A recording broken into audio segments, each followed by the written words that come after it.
It's Oz Music T-shirt day, which means the PM won't be the only one rocking a band shirt.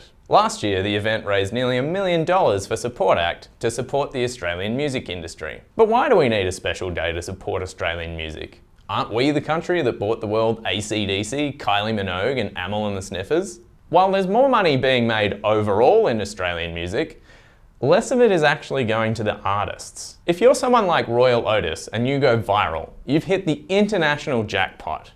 But if you're a hard-working band touring regionally, you'd be lucky to break even. Streaming has changed everything. And when people do listen to Australian music online, it's more likely to be a bigger, older act. In 2024, Australia's most streamed domestic artist was The Wiggles. What does this mean for the future of Australian music? The problem is that the algorithms that determine the music you hear on streaming services filter for language, but not for geography or culture. The algorithms know that Danish people listen to a lot of Danish language music, so they get fed more of it, which pushes Danish bands to the top of the charts in Denmark. But Aussies get clumped together with everyone else who sings in English, which means they have to compete for an audience with huge American artists. There are a lot of things that could be done. Australia's arts funding is among the lowest in the developed world, and bringing it into line with the average would be a game changer.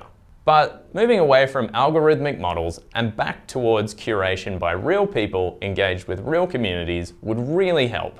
Locally based content curators, like your friendly neighbourhood DJ, can make playlists relevant to your city or country in ways that algorithms don't. In March, a government inquiry into Australian music recommended that streaming services increase the proportion of Australian content that algorithms generate for Australian users. If this doesn't happen, the inquiry called for a mandate to enforce Australian content requirements for music streaming services, which sounds a lot better than leaving global tech companies to pick the next song.